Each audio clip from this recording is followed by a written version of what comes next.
all those non-paid, part-time paid, 1099 positions that don't really pay the bills, they were just so good for building up that position that I eventually would get that, hey, this will pay the bills, and hey, this is full-time. But I don't know if hygienists can relate to that when you're doing just so much. You've got your hand in so many things trying to find where you're really going to land. And I still talk about that today with hygienists, is that we've got to be willing to put in the work and the time, and not just assume that, a paycheck's going to come with every position. To apply for a director position, I think that you have to ask yourself, what inspires me and what has gotten me to change behavior?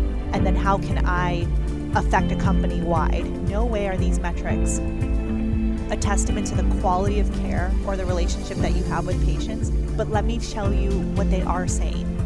Is this a true representation of the perio you're seeing? Get ready for your unofficial dental hygiene podcast. These are the tales of two hygienists, one East Coast RDH and one West Coast hygienist. Listen as they tackle the profession of dental hygiene with humor and enthusiasm. Now, please join Michelle Strange and Andrew Johnston as they tell you a tale of two hygienists. Welcome back, everyone, to another episode of A Tale of Two Hygienists, episode number 323. I'm your host, Andrew Johnston, and thank you for downloading this episode. This week, our second hygienist of A Tale of Two Hygienists is none other than my buddy, Trish Keena. We're interviewing her today, and she is a director of dental hygiene at a DSO headquartered in the Chicago area. And it was just really fun to catch up and record a show. Trish is one of those people for me that I run all my ideas by, because I feel like I'm an idea factory, and it's always good to have that one person in your life that you can kind of bounce ideas off, and someone that's going to tell you like, hey, that is a really dumb idea. You probably shouldn't pursue that, but let me also tell you why, or be really supportive and say, actually that has some potential. Let's keep working on it. And she's kind of that person for me a lot of the time. And it's actually interesting, I think, a little bit, just because our relationship has really come around this past year. I'm pretty sure the first time I met her was in 2017-ish. I just remember her being at the edge of a carpeting of one of the booths at one of these big meetings. And I was introduced to her at that point. And then we kind of didn't talk to each other until really probably this past year. And it was just, happenstance. We both happened to take a similar role at our DSOs. And so we had a lot to talk about because we were in kind of the same position in many ways. So having that person for me has been really helpful, that person that you can relate to. So I hope that you can enjoy her brilliance as much as I do. Next week, we have another interview from Chicago Midwinter where we interviewed Dr. Hendrik Lai. And we talked about a lot of different things with Dr. Lai, but the thing that sticks out the most is how interesting of a view on insurance that he has and how we can all approach it differently too. That episode is definitely going to be one for the nerds. And without trying to say anything bad about anyone else that we've ever interviewed, truly, that was one of my favorite interviews. I was on the phone with several people afterwards saying, oh my gosh, this was so amazing. I could listen to him talk for hours. So make sure you download that one. And look out for future episodes coming from him, because I'm sure he's going to be back on the show. So this week in social media, I got a little bit heated. But I'll tone it down, like all that wrath and anger that I feel. So essentially, there was this post that said, "I don't care what anyone else says. Being a nurse is so much better than being a hygienist." And then they went on to say something about, you get $48 an hour, you get vacation, you get sick days, you get paid federal holidays, medical, dental, and vision, 401k, etc. So before I pick this post apart, though, I do want to just quickly just say, I think that the tone of which, like how I read it, is wrong, probably. Because I think it was supposed to be like a congratulations to like a family member that became a nurse. And it was probably also regionally based in one of the states. But that's not how I read it. It's like, that's not that reaction that I had. And it really just kind of irked me. Because how is this any different than that patient that comes in and says, no offense, but I hate you? Like, right? I mean, it's a group of dental hygienists, and this person, who I assume is a hygienist as well, just comes in and says, you guys are all wrong for making the decision to become a dental hygienist. Like, you're all wrong. That was a stupid decision. And I'm not even getting to the part about like, look, if you want to have all of those benefits, go work at a DSO, because, I've worked at one for the last 10 years and it's been different ones, but they have a lot of those benefits. There's 401k. A lot of them have 401k with match. There's, PTO or sick leave, etc. Isn't it maybe as generous as what they posted? No, probably not. I mean, it is dentistry. I mean, we can only go so far. But I mean, there's also opportunity in dentistry for a lot of these things as well if you look for them. And finally, the thing that just bothered me just probably the most out of all of this is not an apples to apples comparison. And I think we see that the post all the time that says, oh, nursing and dental hygiene or sister professions or whatever. And it's such bullcrap. It is not the same at all. Like, not even close. I mean, do we have a similar group of areas that we study for school? Oh, yeah, sure. Okay. But the actual work that we do is way different. And so I don't understand really the comparisons. To me, it would be like saying that policemen and women are the same as firemen and women. But really, one is so much better than the other. And like, well, how can you even say that one of those is better than the other one? Right? And truthfully, other than they're both the city jobs and they both have a uniform and a badge, like the jobs aren't similar. You have people that are putting out fires and helping in medical emergencies, and the other one is in law enforcement. So the whole point of all this is to say that we have a very freaking awesome profession. And whether you're inside the op or outside, dental hygienists are just really awesome people. And we do so much good for others, and we almost never get the credit that we deserve. So I don't want anyone telling you that it's better to be something else or better to be someone else. It's not. And the grass isn't always greener. And then lastly, don't forget that tomorrow, which is Thursday, the 17th of 2022, for those of you listening to this in the future, we will be at the Hinman Conference from 9:30 a.m. until 1 p.m. recording. So if you are around and you want to stop by booth number 757, make sure you do and say hi. And also make sure you hit that subscribe button so you don't miss next week's episode. Have a great week and enjoy this interview with Trish Keena. Welcome everyone to the interview portion of this here podcast. I am joined by Trish Keena. I'm very excited to have this conversation. Are you excited to be here on this podcast? I'm so excited. Long-time listener. First-time caller. First-time caller. Yeah. So the premise, because I didn't really tell you all the things that we're going to talk about today. The premise is you've had an interesting journey, I think, in the dental hygiene career. And while we're very staunch advocates for people staying in the operatory, working with our patients, doing all these things, it's not for everybody. And so I kind of want to go through like your career. You tell us story, regale us with stories, and then I might have some questions here and there. I think I can do that. Okay, so it's so easy. Okay, let's do this. So first of all, let's start off with the big question, like why dental hygiene? Like where's all that coming from? That actually was inspired by my mom, who's been a dental assistant for over 25 years. And she said that I should consider dental hygiene because I could start a family and have great hours. Then I said, I'm not going to be a hygienist, and specifically because you framed it that way, forget that. Yeah. Then here I am one summer looking for just a summer job, and I walked into a random dental office and asked if I could help maybe filing their charts. I was like in a tank top and shorts. I think I was just playing volleyball like with some friends, and I said, I go to school down the road. Could I ever help you? And I did. I started filing charts and started to be at the office more regularly, and I'll never forget when the dental assistant called off and they said, Trish, doc needs you to come on back. And I was like, okay, I can do that. And I remember that patient being so nervous about getting anesthetic that I had to kind of step in and be like that, hey, you got this. Like, we're good. Like, he does this all the time, And that sold me right there. Like, I was able to make her feel more comfortable. She did the procedure, and I was like, I can be an assistant. I can do this. So I started assisting and decided that, hey, Mama always knows. I think I'm gonna go for dental hygiene school. Yeah. I like this place. It's cool. So how did you find hygiene school? Did you find it was everything that you hoped for? It was, but I'm a nerd by heart, so I loved I love being lectured, I love highlighting, and I mean, there was an excessive amount of highlighting in dental hygiene school, right? And then I had the opportunity for leadership, which kind of spoke to me. So I was class president. Of course. And this is really ringing. Like, oh, that makes sense. Oh, that makes sense. and that fueled me in other ways. So awesome, I get to learn, and hey, like I can learn leadership here, and there was a lot of fun to that. I got to bring in a water pick event, Carol Jan from Water Pick. We had like this small excerpt in our textbook on water pick. I'm like, well, that sounds cool. We need to learn more about that. So she came to our hygiene class and talked about water pick, and that relationship is still to this day going strong. So hygiene school was everything I wanted it to be. Sorry to disappoint you. Yeah, I know. I was hoping for a more interesting answer than next. I think most of us are like, oh my gosh, if we can put those years behind us as soon as possible, that'd be great. No, total nerd. Loved it. I thought that for sure my career was going to end up as a dental hygiene faculty member. That is where I was going to be for sure.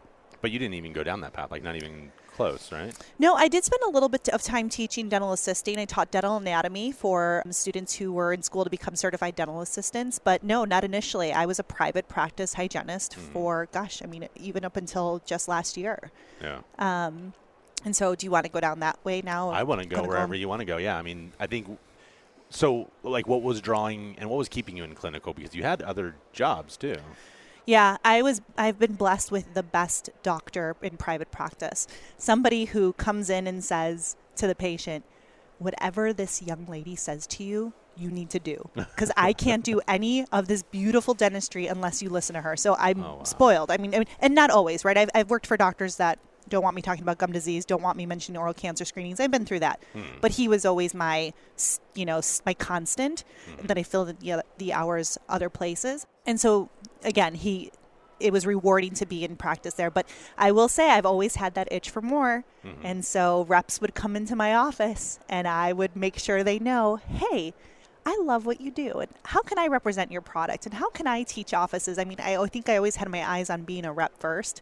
And when they came into the office, I wanted to know how to get into a role like they did. And it kind of naturally landed when Carol Jan, the water pick who came and spoke to me at our school, said, we're looking to begin a program of professional educators to go into offices and teach teams about the water pick and water flossing. Would you like to do that? And that was my first role out of clinical hygiene, part-time, being a water pick educator. What were your expectations going into that? Were you just thinking this is going to be something that evolves into my permanent full-time job, or did you know this is going to be a part-time thing? Did you expect there to be a ton of money coming in because of it? What were your thoughts then? Yeah, no, she was very clear about the expectations that we don't intend for this to be full-time and we have limitations. But I thought this is the chance to build my resume. This is a taste of that sales rep life that I've kind of always had my eye on. And it was great. And that's what it turned into. That experience led into, the next role essentially, which was a full-time rep. And I'll never forget that part of my life where I was clinical hygiene, part-time water pick educator, because that wasn't it. I also realized I wasn't too great at oral cancer screenings. Sometimes I would check the thyroid. Sometimes I wouldn't. And I was like, this is something I can't mess around with. That's really important. Started working with the Oral Cancer Foundation, completely volunteer role, but was very involved for 2 years. All those non-paid, part-time paid, 1099 positions that don't really pay the bills, they were just so good for building up that position that I eventually would get that, hey, this will pay the bills, and hey, this is full-time. But I don't know if most hygienists can relate to that when you're doing just so much. You've got your hand in so many things trying to find where you're really going to land. And I still talk about that today with hygienists, is that we've got to be willing to put in the work and the time, and not just assume that, a paycheck's going to come with every position, if that makes sense. Yeah, I know it makes a lot of sense. I think one of the things that maybe this is a personal projection that I'm going to put on this podcast, but one of the reasons why I think I would struggle in that kind of a role as a part-time or a full-time rep would be because it's sales. You're selling. So how did you kind of overcome that feeling that some people have about, selling dentistry or selling products to people? So personally, I was fueled by passion, as cheesy as it sounds. You are so cheesy. Okay. It's just, that's what it is. I mean, I think that if you are passionate about what you do, then you're naturally going to sell. I mean, that's how hygienists sell in the operatory, because they are serious about what this biofilm can do and the cascade of progression disease it leads to. Waterpick, they called me because I was selling a bunch. Didn't even know there was an opportunity there. So that led naturally to being able to inspire others, change behavior just by inspiring them. And I know that's cheesy. That's just my life. Cheesy. But it's true, though. I mean, yeah. And I guess I was lucky enough that in my positions, when I did have clinical concerns and didn't understand the science, I had really great leaders and managers that helped me through that and allowed me to voice my concern, or, hey, I'm not clinically sold on this, so I'm not going to do a great job. And I had that support there. But that's what it is. And then getting over the idea of what I thought sales was. Do you think that, like, in your job, when you go to an office, did you like the person that was like you, that was like picking apart every little thing and questioning? Or was that like, oh my gosh, this is going to be a challenge going into this office? I don't know if I can talk to this person. That's a great question.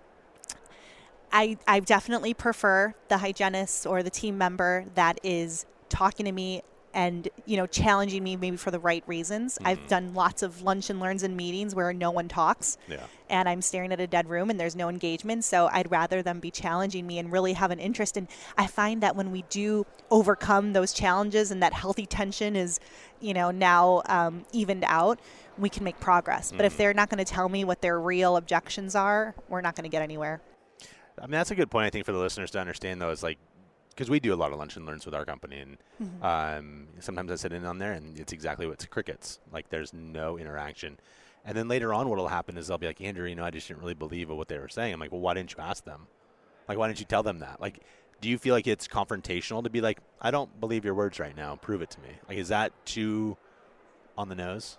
No, I appreciate that, and I was that hygienist. I mean, there was a company that a rep was very persistent about coming in to try to teach me and lead me the way, and I was like, I don't believe in it. I think it's gimmicky. Oh, and by the way, it's too expensive. And it took a lot of healthy tension conversations led by her where I finally came out to the other side and was like, this is so good for patients. But because I didn't learn about it in school, and because my teachers maybe didn't have that clinical belief, I was like, this can't be important. I hate that. I hate that so much. Okay, so then you moved into a full-time rep position.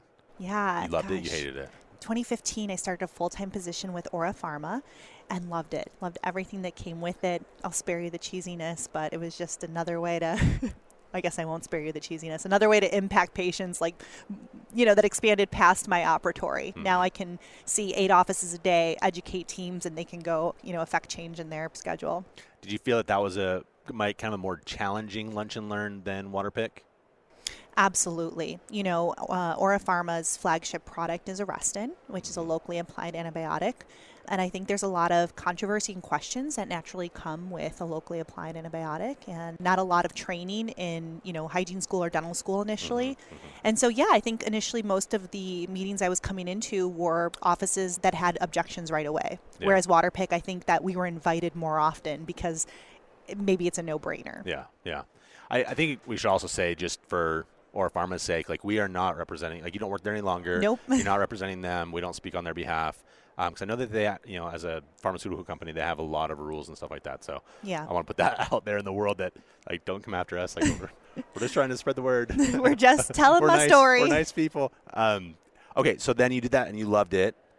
So did you work currently, like, private practice, and then you never worked DSO until recently? Yeah, so I guess we haven't got there yet. So no, I never worked for a DSO, never temped for a DSO, didn't probably understand it until I was a rep and understood that, wow, these meetings feel different when I'm a DSO, as a rep. Wow, there's a lot of systems in place and protocols in here. And you know what?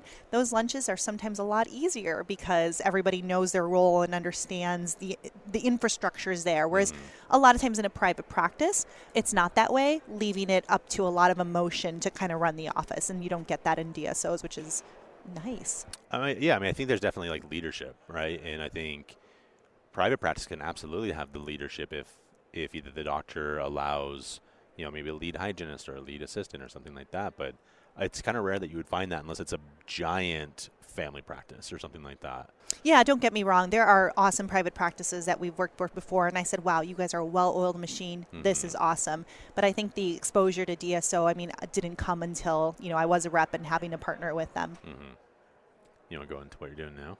Oh, yeah, sure. This is like the most exciting part for me. Gosh, it's going to come up to a year now. So on April 1st of 2021, I began my career as Director of Hygiene for a DSO headquartered in Chicago, Elite Dental Partners. Gosh, I can't believe it's almost been a year.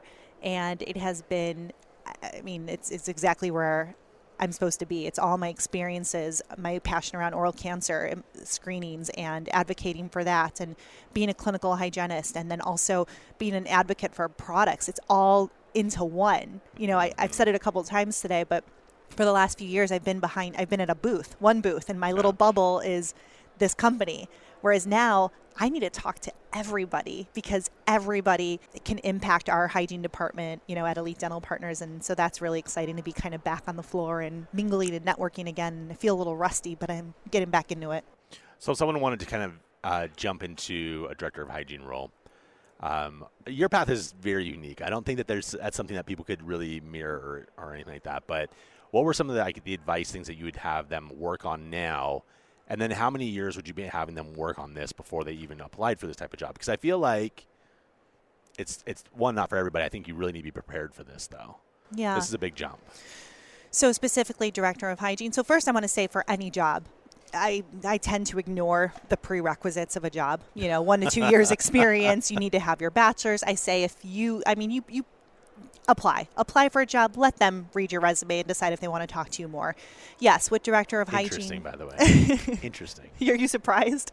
I actually kind of am. I think for Pharma, the job description said I had to have my bachelor's, and at the time I didn't. And I was like, I can do this job. I'm going to apply anyway. And thankfully, the manager did see potential. Yeah. So to apply for a director position, I think that you have to ask yourself, what inspires me and what has gotten me to change behavior, and then how can I affect a company wide? Yeah, that's kind of where I would start. Yeah, I think definitely starting out why do you want to do that? Like, why do you want to be the person that is affecting change in that way? Like, I think for me, like when I was looking at it, it's kind of along the same lines, but it was one, I wanted to do more. I wanted to have that bigger, kind of wake to try and affect change for people. But I think ultimately it was, I was kind of bored. Were you clinical before? Just all clinical? Yeah, I was straight clinical. But within our DSO, though, we had leadership bumps and stuff like that. Lead and all that kind of stuff. And, we did some regional trainings, statewide trainings when we moved over to the EHR, our electronic health records. I helped early on in a lot of that kind of stuff, not at like the corporate headquarters level, but like in the field level. And so, I had a lot of that. And, of course, I was, retail management, all that stuff before dentistry. So I had all this other stuff that I was – and so I was just – the thing is, like, even now, it's been a year and a half, I think, since I've actually had one full appointment all to myself. I jump in with patients every now and again. But I step into an op, and I'm like, this is where I belong. This is where I'm supposed to be. I still feel those feelings. But I understand, some of this podcast, like, there needs to be more information that gets out there quicker and faster. And I think I was ready for it. So, but anyways, this isn't about me. It's about you. So, okay. So imposter syndrome. Tell me if you ever felt the imposter syndrome, and tell me if you did, how you overcame it. Can we define it first? So I think imposter syndrome, just thinking I'm not cut out for this. I can't do this. I guess like this, I'm not. I guess like the bigger term is like I'm not qualified for this, or there are 1,000 people that are better than me at this, so they should have it before I should have it. That started day one of like, wow, I'm getting into this. They're actually considering me. I remember going to my husband and being like, I'm doing a third interview. I think they like me. Yeah. Like there are people that have this on their resume that they've done this before and they have a track record. So for me, it started off right away. And, my husband was just like, there's a reason why their eyes are on you. There's a reason why maybe they don't want someone to copy and paste what they've done somewhere else. And so when I started to then make some changes and learn more about what the needs were at Elite, naturally that helps build confidence. But, you're just one initiative or project away from going back to, can I really do that? So I guess what I'm saying is that I don't know if that ever goes away. And with every project or big task you complete, there's a sense of, all right, I made it, until the next thing. Yeah. So I wonder if that does get better, the longer that you're in a position. In this position, there's a lot of urgency, right? Now we're corporate and everything is urgent and faster and, harder because there's a business to that. There's a business aspect to that, and I get it. And so I think it's just being able to manage that and understanding that you'll get there when you do, and the right activity will get you there, and not having that tunnel vision of, the numbers or the metrics. And, that's why I keep myself in offices, because when I'm back in offices helping a hygienist, they don't care what the comp plan is. They don't care what they can order. They're just so glad that someone's there to support them and show them the little tricks and shortcuts of how to enter bleeding on a perio chart. And that keeps you grounded. So, were you the first person in that role at this company, or was there someone before you? There was somebody here for a short time. So they had a little bit of structure built out, but not probably the big stuff. I think it was just everything, at Elite. We're just really starting from scratch and building, a lot of, at first Elite did not interfere with like the clinical aspect of the dental practice. And it was, we're just going to do HR, we're just going to do this. And it wasn't until, with new leadership that, hey, we are going to support our offices so that they can improve, patient outcomes. Yeah. Let's talk about metrics for a little bit. Actually, no, sorry. Let's come back to metrics in a little bit. I'll talk about changing the culture. Because I feel like, correct me if I'm wrong, because we've talked a lot offline, but I want to make sure I get the stories right. So the offices that come aboard with Elite, it's kind of a big change for them too, right? Having to be part of a corporate structure in a way that maybe they weren't used to before. And so how do you change that culture to get them to align themselves with, the mission of Elite, but also being able to stay as independent clinicians? It's a good one, right? It can be a big change. And my belief is that we have to show credibility. Great, they've affiliated with us, but I feel like we still need to earn their trust. And that just goes back to, myself and my team of regional hygiene managers representing those people they envision in corporate, when we can be in the office and teach them about the gingivitis code because they've only done prophies or SRP or perio maintenance. I really am a big believer that if we can leave an office with aha moments, and that we haven't put a lot of, around metrics, and we're coming in just to educate, again, I think that's inspiring and changes. So I think that's the best way to win anyone over, is just show them that you're down to earth and you're here for the reasons. And naturally, as that trust builds, that leads to the metrics. Yeah. Okay, so metrics, here we go. Okay. People love them, people hate them. How do you get around it? How do you explain to somebody how important the numbers are without kind of distilling people down to a number? Yeah, so hopefully, we've spent some time talking, they've been able to see, hopefully, my credibility in the office. They've been able to have a couple takeaways clinically. They see that I'm a clinician at heart. I find it that it really drives it home when I can show them, let me show you what this story tells. In no way, and I have to say that I'm stealing these words from our chief dental officer, in no way are these metrics a testament to the quality of care or the relationship that you have with patients, but let me tell you what they are saying. Yeah. Is this a true representation of the perio you're seeing? I love talking about, hygiene compensation. Let me show you what the possibility is here. Why'd you get quiet when you said hygiene compensation? Did I? Yeah. Oh, gosh. You're like, we can't talk about compensation. I feel like that was like an internal reflex. Like, hygienists aren't allowed to talk about money. That just naturally happened. I know, you're right. See? Interesting. Yeah. Oh, sorry to derail you. No, that's me just coming from the pharma background where, you can't talk that stuff. But you're right. You know what? You're right. Andrew, we should be talking about that more. We are providers. We should be compensated as such. And really that is the idea at Elite, is let's make sure that hygienists are compensated similarly to how doctors are, just by providing comprehensive care. It just so happens you can make a great living. And in turn, that, turns into retention. And so we're proud of that. So 5 years ago, I'm pretty sure on this podcast, I even said, I hate compensation models for hygienists where you are driven to do production. because I think that it turns people into doing things that they're not supposed to be doing. Now, today's Andrews has a whole different story because I see it differently. I understand the numbers differently than I did previously. And I also, actually, let me just back up. Let me ask you the question. So what would you tell 5 years ago Andrew, who says metrics and production-based dentistry takes away from quality patient care? It drives clinicians to do the wrong, like over-treatment. I think I'd say that I hear where you're coming from, and I want to go into this more, but from my experience, understanding your numbers and the metrics only drives better patient care and comprehensive care. When you're able to see what colleagues are doing or what other hygienists or what other clinicians are doing in similar locations, similar offices, or the same office, it always brings to light opportunities that we can, missed opportunities in the schedule.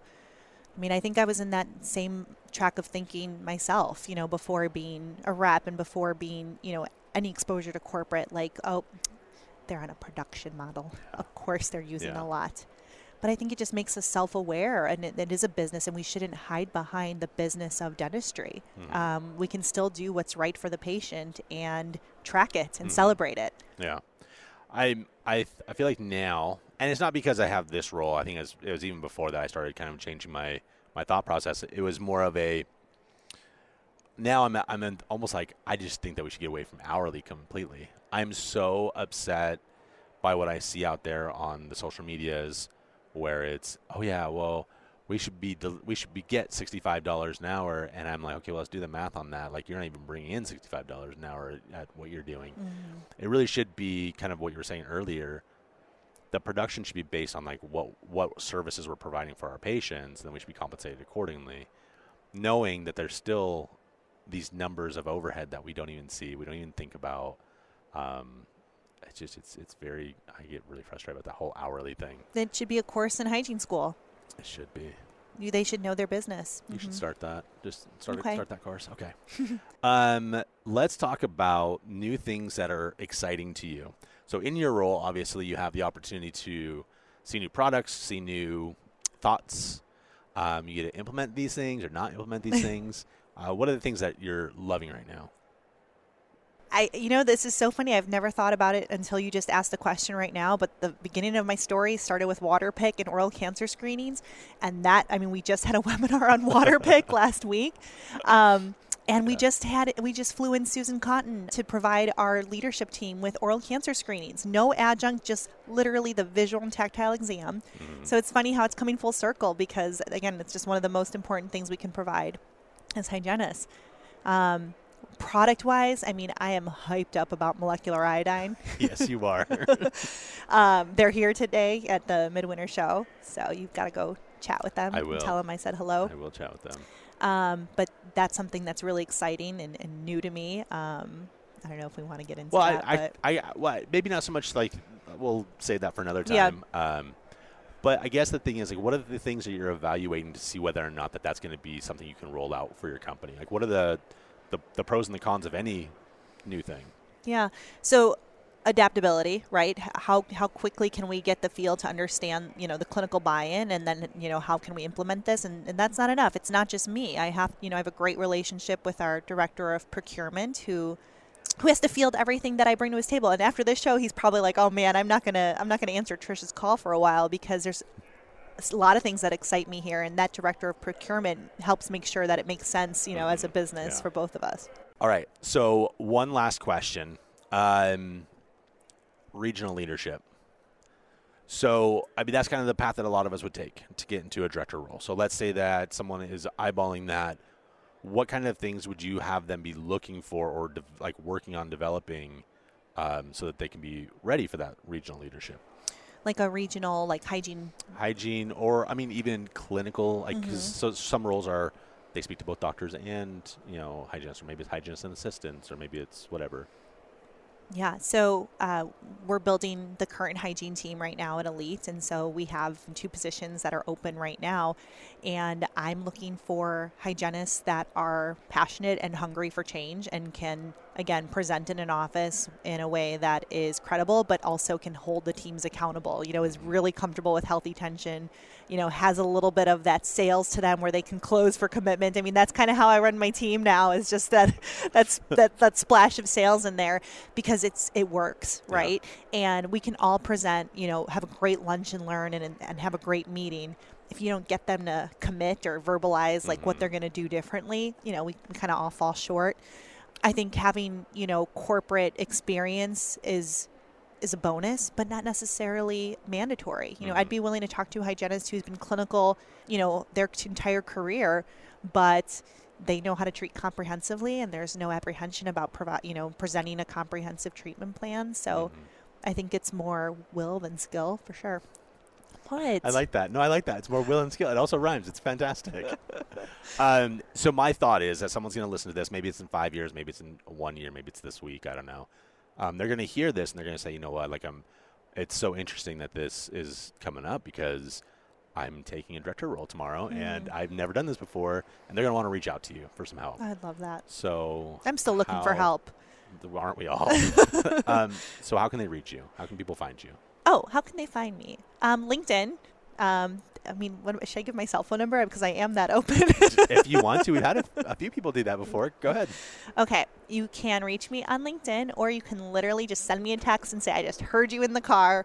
I feel weird doing this because I feel like you're making fun of me. No, I'm not. It's very open of you. I appreciate this a lot. It's 773-682-5771. Hit me up. Let me know you heard this. Thank you so much for doing this. I appreciate you. Oh, this was fun. This is my first podcast ever. So and you killed it, buddy. You killed it. I appreciate you, Andrew. Thank you.